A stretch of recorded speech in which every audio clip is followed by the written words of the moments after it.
हाय friends, garden view रो ए video को मु आपनको स्वागत करुछि। आज ए वीडियो रे आलमंडा प्लांट रो किपरि केयर नेबा, अधिक रु अधिक फूल सेथिरे किपरि पाइबा, केउ समय रे तार प्रूनिंग करबा, सेथिरे कोन फर्टिलाइजर देबा, केउ टाइप रो सॉइल ता पे प्रस्तुत करबा, से सब विषय रे डिटेल ले मु आपनको जणाइबी। सेथि पई वीडियो टिको स्किप न करी शेष जाय देखंतु। आलमंडा प्लांट को कई कई येलो बेल बोली मध्य कहती। एटा गोटे ट्रॉपिकल भाइन प्लांट। जेहेतु एटा गोटे ट्रॉपिकल प्लांट सेथि पई 6 रु 8 घंटा आमे याकू खरा देबा। देखि पारुथिबे एई फूलटी ब्राइट येलो कलर रो होइथिबारु केते सुंदर दिसुछि। सेथि पई एयाकू आमे आम गार्डन रे लगाई आम गार्डन रो ब्यूटी को आहुरी एनहांस करि परिबा। एही प्लांट रो बहुत सारा वेराइटी अछि। आउ दुईटी भेराइटी एई वीडियो रो आगो को मु आपनको देखाइबी। एही प्लांट को आमे समर आउ रेनी सीजन रे आम गार्डन रे गोटे ऑर्नामेंटल प्लांट भाबे व्यवहार करि परिबा।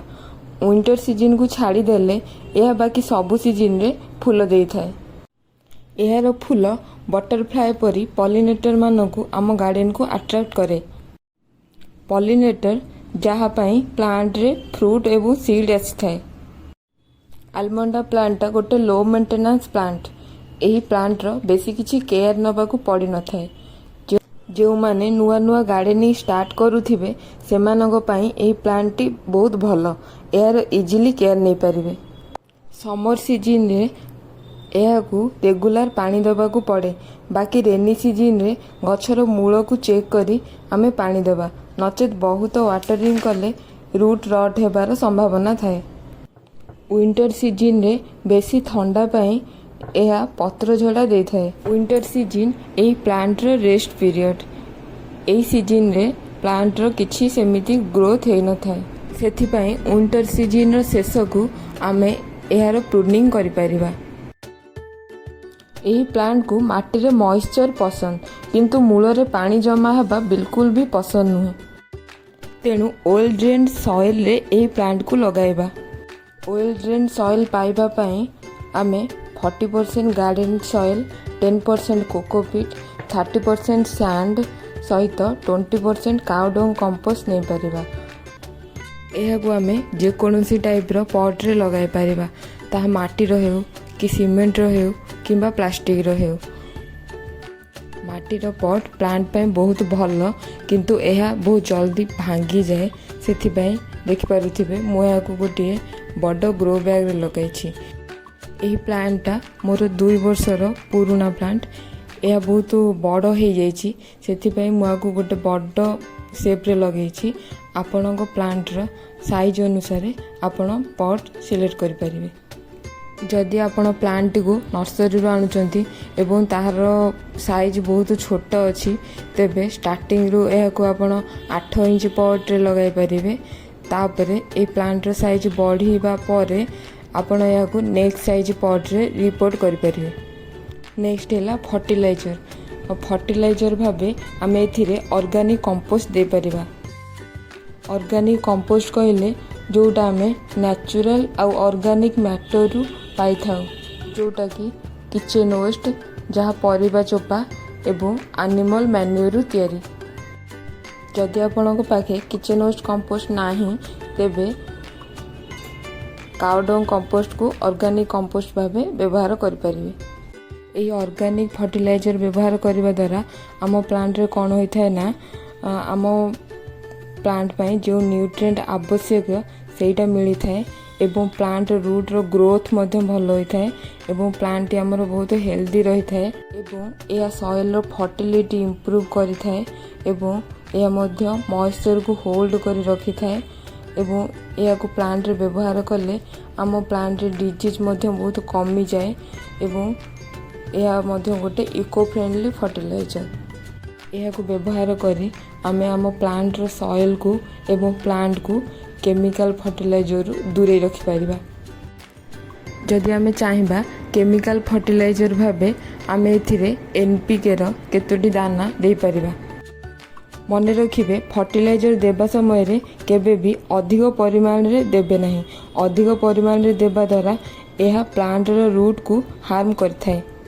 मन रखिए फर्टिलाइजर को केबे भी खरा बेल टाइम रे देबे नहीं, सबु बेले खरा कमिबा परे इवनिंग टाइम रे देबे एवं गछर मूल को लगाई फर्टिलाइजर न दे किछि डिस्टेंस रे ऊपर 1 इंच रो माटी को लूज करी तापर फर्टिलाइजर दे माटी को फर्टिलाइजर ऊपर घोड़ाई देबे एवं फर्टिलाइजर देबा परे पानी निश्चिंत देबे। एहीपरि भाबे आमे आम प्लांट को हरा भरा रखिबा पई एवं एथिरे बहुत सारा फूल पाइबा पई मासको थरे आम प्लांट रे निश्चित फर्टिलाइजर देबा। तापर देखिबा ए प्लांट रो प्रोपागेशन। जदि ए प्लांट रो प्रोपागेशन कथा देखिबा तेबे एही प्लांट रो डाल को काटी आमे एथिरु नुआ प्लांट तयारी करि परिबा। देखंतु एही प्लांट टी से बड़ मदर प्लांट रो डाल रु ही तयारी।